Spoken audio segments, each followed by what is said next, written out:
Olá, meu nome é Silvia Brunelli do Lago, eu sou advogada e eu gostaria de fazer algumas considerações sobre esses casos de bloqueio da Telex Free e da Bebom. Confesso que antes de ver as notícias, eu nunca tinha ouvido falar dessas empresas, mas passei a estudar o caso até para entender o que estava levando uma multidão a se revoltar. Pois bem, o que eu fiz? Fui procurar literatura sobre marketing multinível para poder entender o negócio. E o que eu descobri? Eu descobri que tem uma literatura enorme no país e fora dele sobre isso. Descobri inclusive que existem faculdades fora do país sobre essa matéria. Descobri também que no exterior existem milhares, milhões de pessoas trabalhando exatamente com isso e com segurança jurídica. Por que eu estou falando de segurança jurídica? Porque eu descobri que no nosso país não existe segurança jurídica. No nosso país, o governo entende, através da justiça, que pode intervir numa empresa privada que não tem nenhum recurso financeiro do governo e pode mexer com a vida de milhões de pessoas sem nenhum pudor. Por causa dessa insegurança jurídica que temos hoje no país, muitas empresas de capital externo não investem aqui. Não só por causa das altas taxas de impostos que são cobrados aqui. Não só por isso, porque neste país nós não temos segurança jurídica nenhuma. Primeira coisa que eu identifiquei, uma juíza lá do Acre, uma juíza estadual, decidiu liminarmente bloquear, suspender as atividades da Telex Free baseadas em indícios de que seja uma pirâmide financeira. Ora, indícios. Quando eu estudei, por favor me corrijam se eu estiver errada, para que você dê uma liminar, você não pode ter dúvidas. O quadro probatório que é apresentado não deixa dúvidas ao magistrado. Se é indício de fraude, não é certeza. Então, em vez dela dar essa liminar, ela devia ter ouvido as partes interessadas, ou seja, a empresa em questão, e eventuais divulgadores que tenham se sentido lesados, para só então, com a documentação na mão, com a oitiva dos depoimentos na mão, tomar realmente uma decisão consistente. Se a empresa é ou não é uma fraude, são as provas, os documentos que vão provar. Eu não sei, eu não examinei a documentação da empresa. Mas pelo que eu estudei, tá tudo errado. Há uma ilegalidade absurda nesse negócio desde o começo. Primeiro, a juíza estadual, e ela deu uma liminar com base em indícios, o que já estaria ilegal. Em nível nacional, ela não é uma juíza federal. A decisão dela não devia ter uma repercussão federal. Segunda coisa, a sede da empresa é no estado do Espírito Santo. Ela seria incompetente até para julgar o caso. Mesmo que seja o Ministério Público do Acre que tenha iniciado esse processo. Outra coisa, se a ideia deles é proteger o consumidor do quê? Andei pesquisando na internet e eu não encontrei ninguém que tenha reclamado de não recebimento pela Telex Free. Eu procurei no site famoso de reclamação e ali diz que 86,6% das pessoas que entraram com algum tipo de reclamação voltariam a fazer negócios com a empresa.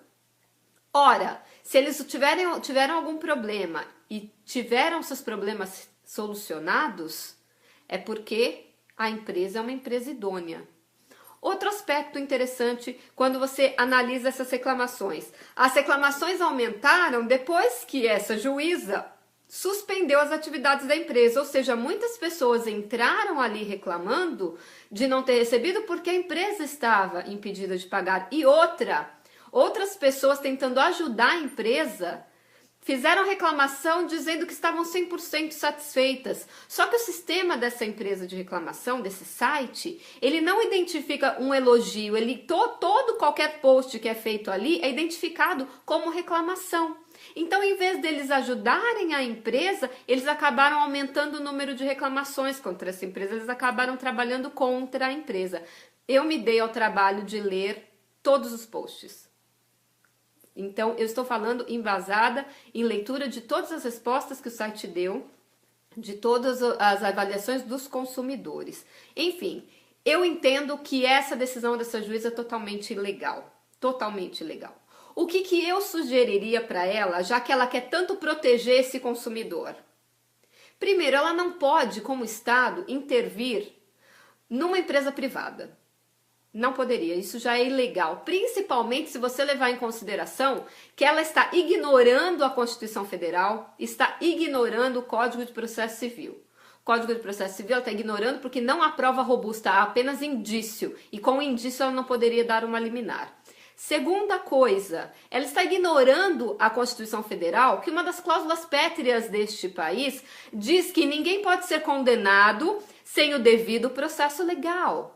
Cadê o devido processo legal? A empresa não foi ouvida. A empresa não teve a oportunidade de apresentar sua defesa. Houve um cerceamento claro de defesa ali. E ela, o que ela fez? Ela já paralisou as atividades da empresa, visando proteger o consumidor. Será que esse consumidor, ela diz que é consumidor, quer ser protegido? Vi milhares de vídeos na internet, vi milhares de posts nas redes sociais das pessoas que são divulgadores e estão passando por dificuldade financeira. Claro que ela não está protegendo esse consumidor, ela está proibindo a empresa de pagar. Ok, ela vai levar essa empresa à bancarrota. E todos esses consumidores que ela está tentando proteger, ela vai, em vez de proteger, ela vai causar maiores prejuízos. Quem vai pagar essa conta? Duvido que o governo vai, muito menos ela que não tem dinheiro. Então, a minha sugestão qual seria? Doutora, primeiro que eu acho a decisão ilegal, isso é um ponto de vista meu. Segundo, a senhora quer tanto proteger esses consumidores? A senhora podia pedir para a empresa, assim como existem em caso de recall de produtos como de veículos que tem que consertar um determinado lote, a empresa seria obrigada, no horário nobre das principais redes emissoras, fazer um comunicado de 30 segundos pedindo que todas as pessoas que se sentiram prejudicadas com a empresa antes do bloqueio, porque depois do bloqueio todo mundo foi prejudicado, aí não pode. Antes do bloqueio, que tivessem alguma coisa que habilitassem seu nome no processo, ou que enviassem um e-mail, criassem um e-mail da empresa e esse e-mail seria monitorado pela justiça, para que as pessoas que se sentiram prejudicadas antes do bloqueio da empresa pudessem colocar ali o seu nome, o seu CPF, o nome do seu login na rede deles, o valor que eles investiram e quanto eles acham que perderam, se é que perderam, ok? Esse seria um modo dela ver se realmente a empresa estava fraudando alguém. Segunda coisa, com base nesse levantamento, ela exigir da empresa uma caução em dinheiro justamente para que possa arcar com o pagamento desses prejuízos alegados. E aqueles divulgadores que não se sentiram prejudicados, que receberam certinho os seus repasses, não poderiam reclamar porque receberam certinho, esses poderiam voltar a atuar assim como a empresa. Ou seja, as pessoas que se sentiram lesadas estariam cobertas por esse valor que seria depositado, como caução, seria levantado no final do processo, e aqueles que não se sentiram e que gostariam de continuar trabalhando, poderiam continuar trabalhando e a empresa poderia continuar trabalhando, até que realmente se provasse que é uma fraude, até que houvesse prova robusta, porque por enquanto não tem prova, só tem indício, como a senhora mesmo menciona.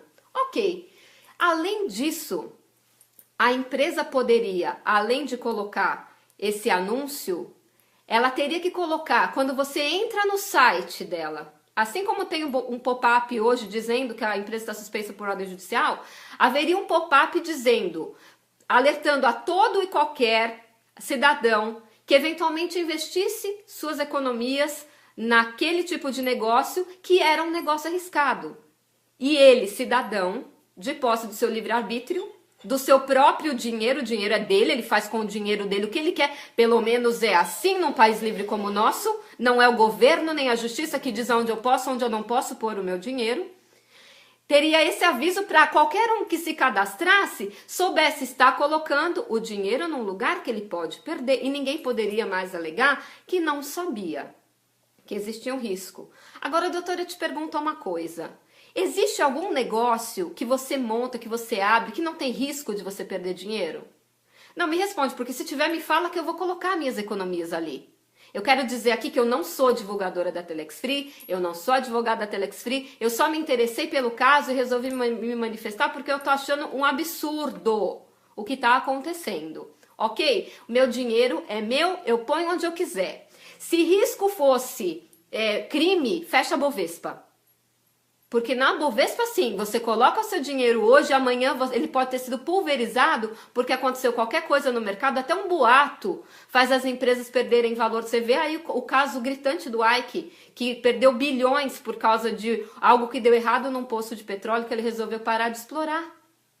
Agora, nós conhecendo o nosso país como nós conhecemos, nós vemos que existem interesses outros por trás dessa decisão. Primeira coisa, primeiro interesse claro que eu vejo aqui, ano que vem é ano de eleição. A Dilma quer se reeleger, o PT quer manter, ela reeleitou, não sei se o Lula vai voltar a ser candidato, enfim, o candidato do PT continuando. Eles se dizem pai do Bolsa Família. Todos sabemos que quem criou o Bolsa Família foi Fernando Henrique. Eles só aumentaram o número de famílias beneficiadas e aumentaram o valor do benefício. Essas milhares de famílias que eventualmente entrassem na Telex Free ou que já entraram na Telex Free, que não vão mais precisar viver do Bolsa Família, não vão mais achar que devem favor ao governo do PT por receber esse valor. E talvez pensassem duas vezes antes de votar no PT. Hoje eles votam por medo de perder o Bolsa Família. Eu ouvi isso de um motoboy. Ele falou, eu vou votar no Lula porque o Lula me dá o Bolsa Família. E se eu não, na Dilma, aliás, na última eleição, se eu não votar na Dilma, o próximo governo vai tirar o Bolsa Família de mim. Assim como esse é um motoboy de São Paulo. Eu imagino lá no Nordeste como que as pessoas pensam. Já imaginando um governo que não investe em educação justamente para poder manipular uma massa de ignorantes. Essas mesmas pessoas que são ignorantes podem estar ganhando dinheiro com a Telex Free. Pelo que eu vi, tem muitas pessoas simples. Eu vi muitos relatos de pessoas que agora estão passando necessidade. Porque, doutora, o teu salário está caindo na sua conta todo mês, né? O delas parou. Como que elas pagam? Tem gente que pegou empréstimo em banco para investir nisso. Como que elas pagam, doutora? Como que elas vão fazer? A senhora não pensa nisso? Está bonitinha aí no seu gabinete? A senhora não pensa nisso. Pois é, tem 1 milhão de pessoas, talvez até mais, com dificuldade. Claro que tem pessoas que ganharam muito e estão tranquilas. Tem outras que não tinham acabado de investir no negócio. O negócio não quebrou. O negócio foi parado por sua decisão. Ok? Então vamos pensar até que ponto a senhora está ajudando ou até que ponto a senhora está prejudicando esses consumidores. Porque se a empresa continuasse funcionando com essas sugestões que eu dei, de fazer o anúncio em horário nobre pedindo para as pessoas dizerem se estão se sentindo prejudicadas e colocar uma pop-up no site avisando que se você investir você pode perder, quer dizer, ninguém estaria mais enganado, aí sim a senhora estaria realmente ajudando. Uma coisa que me chama a atenção na empresa, pesquisei muito sobre a empresa. Você acha que uma empresa que quer dar o golpe vai pagar imposto de renda? A senhora viu as guias de imposto de renda que estão na internet? Pesquisa lá, doutora. Pesquisem lá desembargadores que estão cuidando desse caso. As guias de imposto de renda recolhido, quantos milhões que eles recolhem? Você acha que uma empresa está querendo dar o golpe vai pagar imposto de renda? Gente, nem as empresas do país que estão aí, a maioria nem paga, sonega. Quantos milhões e milhões estão sendo sonegados por empresas grandes e de renome? Quantas?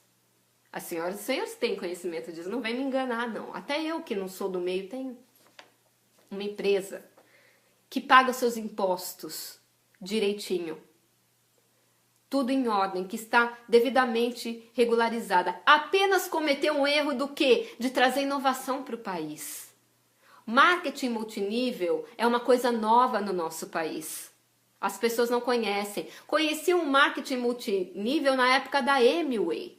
Só que a Amway começou numa época que não tinha internet, então o crescimento foi devagar. Com o boom da internet, você põe um post e no outro dia tem 1 milhão de gente que viu. Vocês veem lá no próprio programa da Eliana, o cara canta um negocinho diferentinho, uma criança faz uma graça, no outro dia tá lá porque teve 1 milhão de acessos. No mundo digital, as informações correm muito rápido, os negócios se desenvolvem muito rápido. Isso que a justiça tem que pensar. A justiça está pensando de um modo como se fossem dinossauros. O mundo mudou. Nós não temos lei de marco de internet. Nós não temos leis que regulem a internet até hoje no nosso país. Muito menos o e-commerce. Nós não temos parâmetros e nem os nossos magistrados estão treinados e estudaram sobre marketing multinível para poder fazer uma decisão dessa. Eles teriam que estudar. Eu dou uma sugestão, tá? Existem várias literaturas no mercado que falam sobre marketing multinível, mas tem um que eu li que eu achei muito bom, chama-se O Negócio do Século XXI, que trata especificamente de marketing multinível. Ele é escrito pelo Roberto Kiyosaki. Roberto Kiyosaki, para quem não sabe, é o escritor daquele best-seller, um dos mais vendidos do mundo, que chama Pai Rico, Pai Pobre. Ele fala disso, ele fala que um dos modos de você enriquecer hoje, no século XXI, é o marketing multinível. Ele dá referências de quantos por cento da população mundial trabalha com isso, quantos por cento de milionários por dia. É uma leitura que eu acho que o Ministério Público, a juíza e esses desembargadores deveriam ler. Vai pesquisar na internet quantas pessoas ao redor do globo estão trabalhando com isso. São muitas coisas envolvidas, aí a gente vê. Será que é só o Ministério Público e essa juíza que estão por trás dessa decisão? Eu acho que não. Eu sou adepta da teoria da conspiração, sabe assim? Eu acho que tem muito interesse de gente. Além do governo que eu falei, que ele não quer perder o voto de cabresto das pessoas que estão presas no Bolsa Família, também tem interesse dos bancos. Hoje o banco te paga 0,5% quando você faz uma aplicação no fundo DI, tirando lá a taxa de administração e o imposto de renda. E a poupança menos do que isso, a poupança sequer corrige o valor da inflação. E ele pega esse mesmo dinheiro que você investiu e empresta no cheque especial, às vezes em taxas até 15% ao mês, no cartão de crédito até 15% ao mês. As pessoas estavam parando de pegar dinheiro emprestado porque estavam ganhando dinheiro na Telex Free. Estavam quebrando a meta do banco. O banco não quebra, muito difícil o banco quebrar. Mas estava diminuindo as metas que eles se colocam, que cada trimestre eles batem o recorde de arrecadação. Está incomodando os bancos. Está incomodando as operadoras de telefonia, que prestam um péssimo serviço no país. Porque a Telex Free, pelo que eu me informei, tem 1 milhão hoje de divulgadores. É 1 milhão de pessoas consumindo VoIP, pagando $49,90 por mês. Hoje daria R$ 113,27 por mês, além do que eles arrecadam com a taxa de adesão e com o valor que eles recebem por vender o pacote AdCentral e o Family. Enfim, o que eu estou querendo dizer aqui? Eu estou querendo dizer que a Telex Free está enriquecendo a população, isso não interessa para o governo, fazendo com que as pessoas peçam menos empréstimos, isso não interessa aos bancos, e fazendo com que as pessoas consumam menos celulares, menos valores de contas e recargas de celulares, e isso também incomoda as operadoras de telefonia celular e fixa do país, ou seja, incomoda gente grande. Então, além da ilegalidade, é muito ilegal essa decisão, além da ilegalidade, a gente vê que existem interesses de grupos fortes por trás, muito fortes. Então, assim, eu acho que o governo não tem, através da justiça, direito de impedir uma empresa regularmente instalada de trabalhar. Eles não podem impedir. Sem que haja realmente fortes provas de fraude, não meros indícios como eles estão querendo pôr. Enfim, era isso que eu queria dizer.